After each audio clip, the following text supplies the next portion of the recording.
Chapter 17. Hang on, we like to go fast.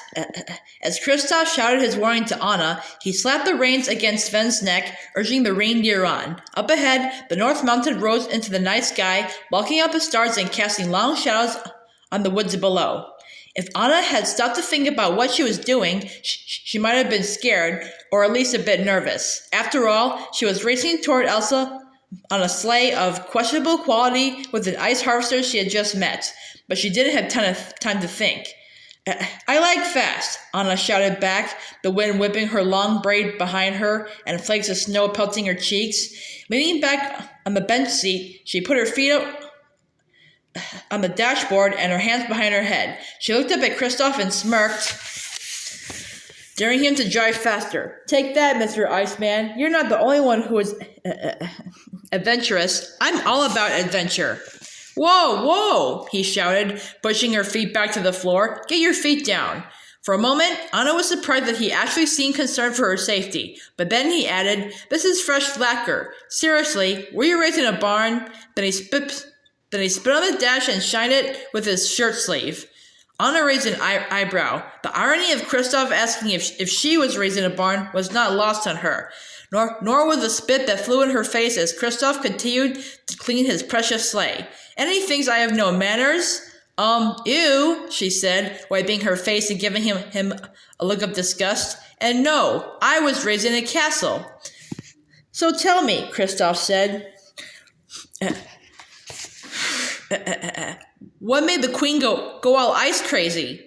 Anna sighed. She had known sooner or later she would have to tell Kristoff the whole story. She had just hoped it would be later. It was all my fault, she explained. I got engaged, but then she freaked out because I'd only just met him, that day, and she said she wouldn't bless the marriage. Wait, Kristoff said, cutting her off. You got engaged to someone you just met? Yeah, Anna replied with a shrug. Anyway, I got mad and so she got mad and then she tried to walk away and I grabbed her glove. Once again, Kristoff interrupted her. Hang on, you mean to tell me you got engaged to someone you just met? Anna wondered if Kristoff had a hearing problem. She had just told him yes less than a minute before. And why was he looking at her like she had two heads? If he was going to insist on asking her the same question over and over again, they really weren't going to get far. Yes, she finally said, pay attention. As she continued to describe what had happened, she felt Kristoff's gaze on her. It made her uncomfortable, and she wiggled away a bit, talking faster. Still, he continued to stare at her. Do I have something on my face? Anna wondered. Or in my teeth? And why won't he watch where he's going? She shook her head as she finished telling him what had led to Arendelle's winter in July. But Kristoff didn't seem interested in Elsa and her magic at all. Didn't your parents ever warn you about strangers? He asked. Yes, they did, Anna said, pointedly looking at Kristoff, the strange ice harvester she had just met that day. But Hans is not a stranger. Kristoff raised an eyebrow. Oh yeah? What's his last name? Ha! His last name. What a stupid thing to ask. Of course I know his last name. I have it. I know it. I know it. Anna frowned. She didn't have it. Of the Southern Isles? She replied, hoping her answer sounded the least bit convincing. What's his favorite food? Kristoff asked, clearly not buying the last name. Sandwiches? Anna retorted. What was this? 20 questions? What did it matter anyway? So she didn't know a few things about him. She had plenty of time to learn that stuff. But as Kristoff continued to grill her, it became clear that it was more than a few things she didn't know. Best friend's name? Probably John. Eye color? Dreamy. Foot size? Anna shot him a look. Foot size doesn't matter.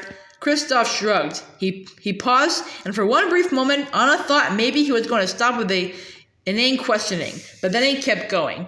Have you had a meal with him yet? What if you hate the way he eats? What if you hate the way he picks his nose? Picks his nose? Anna repeated, repulsed at the thought. Kristoff nodded. And eats it? Excuse me, sir. He's a prince. All men do it, Kristoff said, shrugging. What he clearly means is that he does it, Anna thought, which doesn't have any bearing on what my Hans does. And if on the slimmest chance Hans ever has done such a thing, I'm sure it was done gracefully and that he didn't then eat it. Look, it doesn't matter, Anna said, trying to put an end to the conversation. It's true love. Doesn't sound like true love. Anna nearly laughed out loud. Are you some sort of love expert? She asked, looking at the burly man up and down. She was willing to bet that the only thing he had ever loved, besides himself obviously, was his reindeer. No, Kristoff acknowledged, but I have friends who are.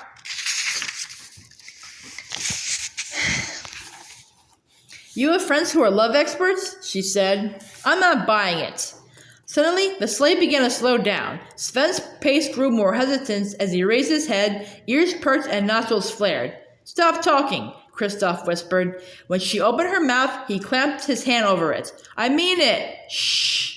Well, I'd never, Anna fumed. Just because I was winning that argument doesn't mean... But then Kristoff stood up and raised his lantern. Anna gulped. The light had illuminated the woods that surrounded them and revealed several pairs of yellow eyes. Several pairs of yellow eyes that were moving closer. This, Anna thought, is probably not good. Sven, go! Kristoff shouted, giving voice to Anna's fears. What are they? Anna asked as she was thrown back onto the sleigh seat. Beside the moving sleigh, she could see flashes of white as the creatures, whatever they were, moved in and out of the trees, keeping pace with Sven. Wolves, Kristoff said, throwing the reins over the dashboard and jumping into the back of the sleigh.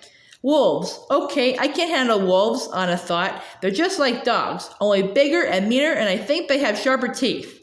She shuddered. Then, taking a deep breath so Kristoff wouldn't see she was scared, she called out to him, What do we do?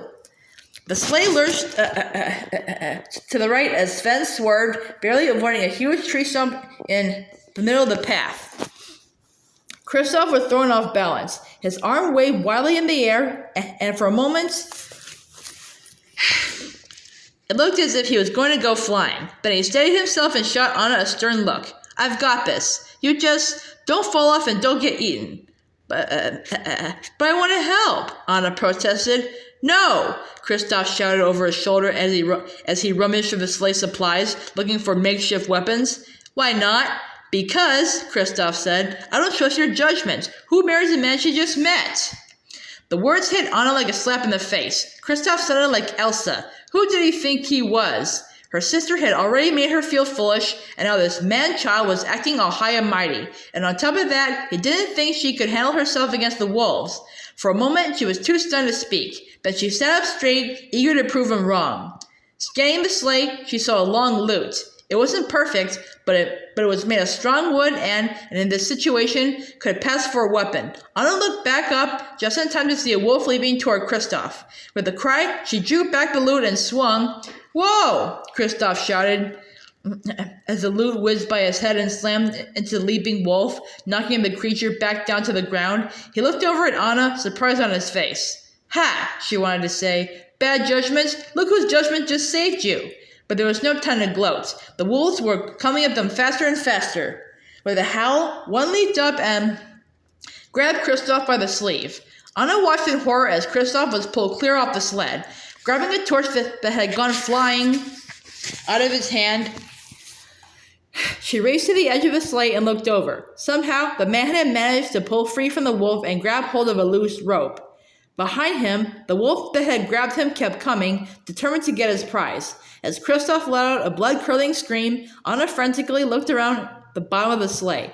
There was some hay, a few loose carrots, what looked like an old sandwich. Kristoff really ought to clean this thing out more often, Anna observed. What I really need is a blanket. Reaching down, she grabbed an old blanket from the floor of the sleigh and touched the tip of the torch to the material. Instantly, the blanket burst into flames. Duck! Anna shouted, throwing the blanket in Kristoff's direction. It flew right over his head and hit the wolf, knocking it off Kristoff and into the others that were following. You almost set me on fire! Kristoff shouted as Anna reached out her hand and pulled him back into the sleigh. But I didn't, she replied.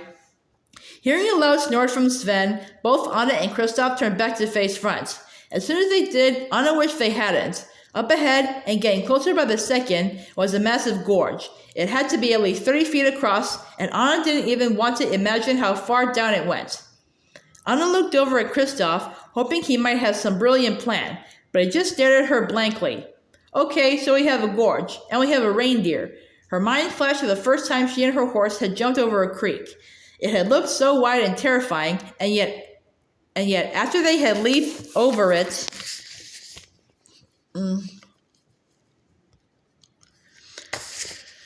Anna had been ready to go again. This would be just like a really big creek. Get ready to jump, Sven, Anna shouted. You don't tell him what to do, Kristoff shouted. For a brief moment, Anna thought he was going to offer up an alternate suggestion. But then he shoved a bag in her arms and scooped her up. I do, he said, throwing her forward so that she landed on Sven's back. He quickly unhooked the sleigh from Sven's harness. Jump, Sven, he shouted just as they got to the lip of the gorge. Anna grabbed hold of the reindeer's mane and braced herself for the impact of Kristoff landing beside her, but the impact never came. As the reindeer pushed off into the air above the gorge, Anna looked back. Kristoff was still in the sled. He hadn't gotten free in time. Luckily, the momentum of the high-speed chase had sent the sleigh flying out over the middle of the gorge. It looked like he was going to make it to the other side after all. As soon as Sven's hooves touched down the other side, Anna slipped off the reindeer's back and turned to look at Kristoff. Just a few more feet, she thought, watching the sleigh arc through the air, and then it began to lose momentum. Anna watched helplessly as Kristoff raced to the front of the sleigh and jumped. Arms and legs flailing, he flew through the air, and then, with a loud thud, he slammed into the snowy edge of the cliff. Anna let out her breath. Behind them, the front of the sleigh nosed down and plummeted to the ground far below. A moment later, there was a loud bang as what was left of the sleigh went up in flames.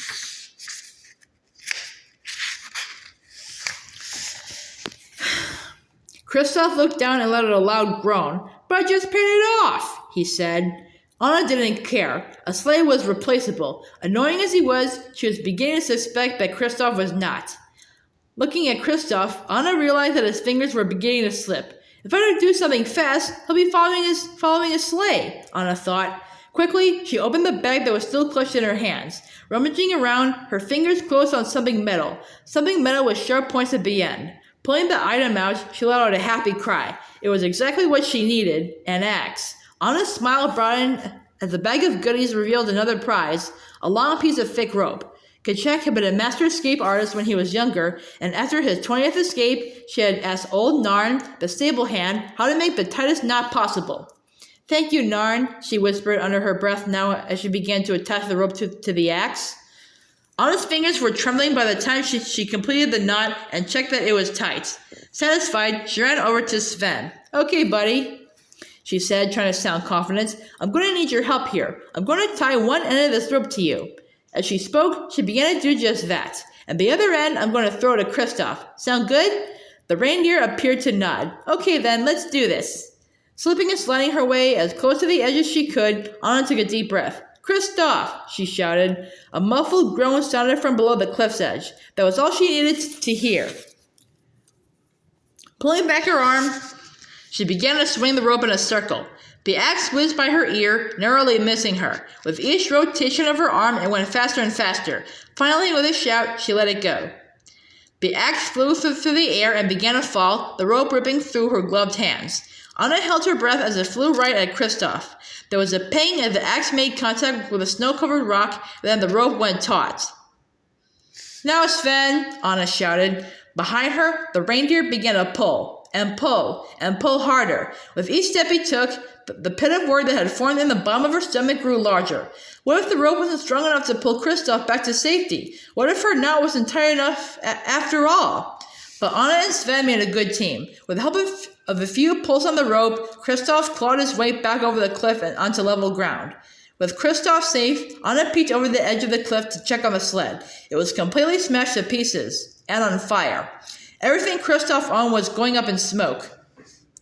Anna waited for a moment, not sure what to say. The ice harvester seemed heartbroken, as if he had lost a friend, not an inanimate object. I'll replace your sled and everything in it, she finally said apologetically. I understand if you don't want to help me anymore. Anna waited for Kristoff to respond. When he didn't, she nodded. It looked like she was on her own. Turning, she began to walk away from Kristoff and Sven. So, I don't know where I'm going, she thought as she walked. I didn't know where I was going before, and I managed to find Oakens, and so I probably won't see Kristoff again. No big deal. I was getting tired of all his questions. I'm sure I'll be just fine without him. I'm sure I won't get lost or run into those wolves again, or... Hold up! Anna spun around at the sound of Kristoff's voice. He and Sven were making their way to her. We're coming! You are?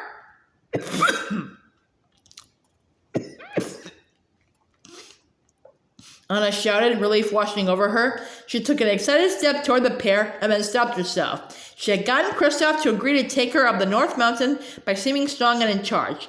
She needed to keep up that bravado now. No reason to let him know how much she actually needed him. Anna tamped down her smile and waited for them to reach her. I mean, sure, she said, trying not to show her relief. I'll let you tag along. But as soon as her back was to Kristoff, she smiled wide. For as much as he pretended to be a tough guy, she was beginning to think Kristoff was just a big softy, which was fine by her, especially if it meant getting back on track and finding her sister.